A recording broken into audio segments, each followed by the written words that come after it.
അടുക്കൽ പ്രശാന്ത് പത്മനാഭൻ ഒരു അഭിഭാഷകൻ എന്ന നിലയ്ക്ക് ഈ പരീത്തുകാവിലെ വിഷയം അങ്ങ് പരിശോധിച്ചിട്ടുണ്ടാകുമെന്ന് ഞാൻ കരുതുകയാണ്. അവിടുത്തെ 7 ദളിത് കുടുംബങ്ങൾ അവരിപ്പോൾ അവിടെ നിന്നും മാറേണ്ട ഒരു സാഹചര്യമുണ്ട്. കോടതി ഉത്തരവുകളൊന്നും തന്നെ ഇവർക്ക് അനുകൂലമല്ല. പക്ഷെ അപ്പോഴും പെട്ടെന്ന് തന്നെ കുടിയൊഴിപ്പിക്കണം എന്ന് എന്തുകൊണ്ടാണ് ഈ കോടതി വിധികൾ വരുന്നത്? അവരെ അവിടെ നിന്നും മാറ്റണമെന്ന് പറയുമ്പോഴും അവർ മറ്റൊരിടത്തേക്ക് അവർക്ക് താമസ സൗകര്യം ഏർപ്പെടുത്തണം എന്ന രൂപത്തിൽ കോടതി വിധികൾ വരാത്തത് എന്തുകൊണ്ടാണ്? ഹൈക്കോടതിയിൽ നിന്ന് ആശ്വാസകരമായിട്ട് ഇന്ന് ജൂൺ 9 വരെ ഹൈക്കോടതി സമയം കൊടുത്തു ഗവൺമെന്റിന്. അത് സർക്കാർ ആവശ്യപ്പെട്ടതാണ് 2 ആഴ്ച.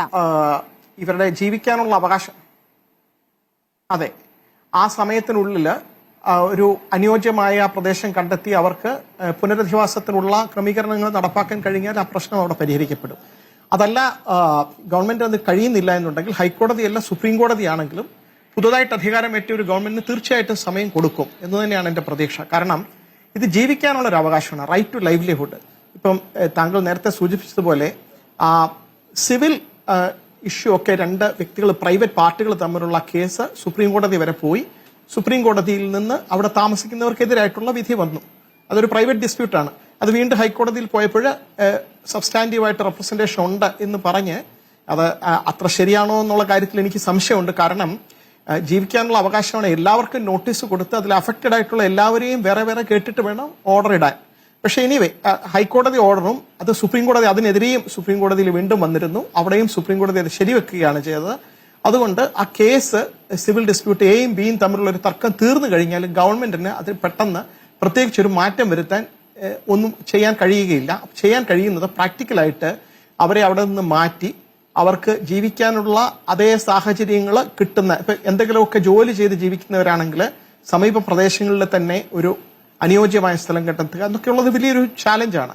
അവിടെ വളരെ താങ്കൾ ഇടയ്ക്ക് ഒരു ദളിത് ആക്ടിവിസ്റ്റിനെ ശ്രീ അംബുജാക്ഷനെ കൊണ്ട് സംസാരിപ്പിച്ചത് നന്നായി. അദ്ദേഹം പറഞ്ഞത് കേട്ടിട്ട് ഞെട്ടലുളവാക്കുന്നു. കാരണം ഇത് ഒരു പാർട്ടി അല്ലെങ്കിൽ പ്രതിപക്ഷം ഗവൺമെന്റിനെ കുരിശിൽ തറയ്ക്കാനുള്ള ഒരു ആയുധമായിട്ട് ഉപയോഗിക്കാൻ പാടില്ല. എല്ലാവർക്കും നിയമപരമായിട്ട് ഇതിൽ നിൽക്കുന്ന ശ്രീ പി രാജീവിനെ പോലൊക്കെയുള്ള വളരെ പ്രഗത്ഭരായിട്ടുള്ള നേതാക്കന്മാരുണ്ട്. അവർക്കൊക്കെ അറിയാം ജീവിക്കാനുള്ള അവകാശം എന്ന് പറയുന്നത് എല്ലാവർക്കും ഉള്ളതാണ്. സുപ്രീം കോടതി വിധി എതിരായിട്ട് വന്നു കഴിഞ്ഞാൽ ഗവൺമെന്റ് എന്ത് ചെയ്യണം എന്നാണ് ഉദ്ദേശിക്കുന്നത്.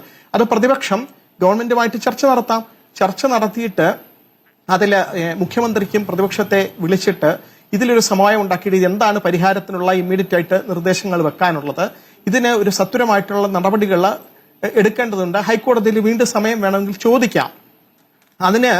അതിനൊരു ഗവൺമെന്റും പ്രതിപക്ഷവും ഒത്തൊരുമിച്ച് നിൽക്കേണ്ട ഒരു അവസ്ഥയാണ്. അവിടെ ഇപ്പോൾ അധികാരത്തിലേറിയ ഒരു ഗവൺമെന്റിനെ കുറ്റപ്പെടുത്തിക്കൊണ്ട് അവരുടെ കുറ്റമാണ്, അല്ലെങ്കിൽ നേരെ തിരിച്ച് ഗവൺമെന്റ് ആണെങ്കിലും പ്രതിപക്ഷം പല പ്രാവശ്യം ഇത് തടയാൻ ശ്രമിച്ചില്ല എന്ന് പറയുന്നത് അത് എന്തൊക്കെ ചെയ്തു എന്നുള്ളത് പരിശോധിക്കാവുന്നതാണ്.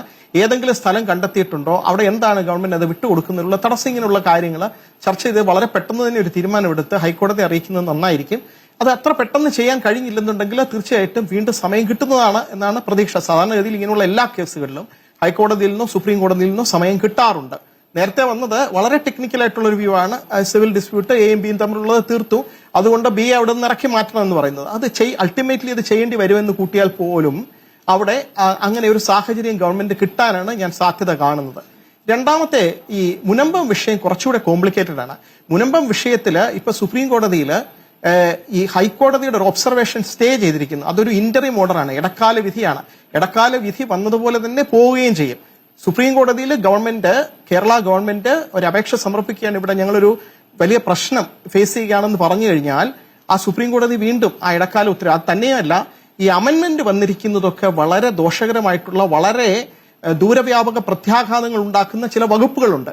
ആ വകുപ്പുകൾ പോലും സുപ്രീം കോടതി ചിലത് സ്റ്റേ ചെയ്തിട്ടുണ്ട്. അതായത് ഒരു ഗവൺമെന്റ് ഓഫീസർ പോയിട്ട് ഇത് ഗവൺമെന്റ് ലാൻഡ് ആണ് എന്ന് റെക്കോർഡ് ചെയ്ത് കഴിഞ്ഞാൽ അത് പിന്നീട് അത് അല്ല എന്ന് തെളിയിക്കുന്നത് വരെ ഗവൺമെന്റ് ലാൻഡായിട്ട് നിൽക്കുന്നു. ആ ഒരു പ്രൊവിഷൻ ഇപ്പൊ സുപ്രീം കോടതി ഇടക്കാല വിധി മുഖാന്തരം സ്റ്റേ ചെയ്തിരിക്കുന്നത് ഒരു കാരണം കൊണ്ടാണ്. ഒരാൾക്ക് അന്വേഷണം നടത്തുന്ന ഉദ്യോഗസ്ഥന് തന്നെ അതിൽ വിധികർത്താവ് കൂടി ആകാൻ കഴിയില്ല.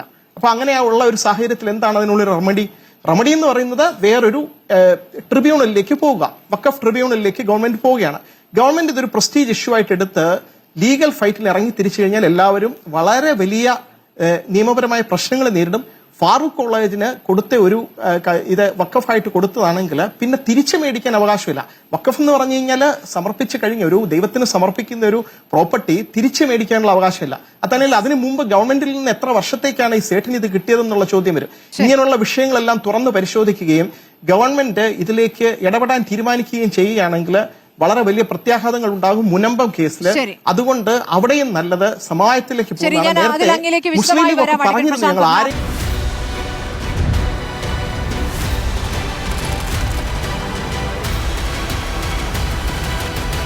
ഡിബേറ്റ് വിത്ത് സ്മൃതി പരുത്തിക്കാട്.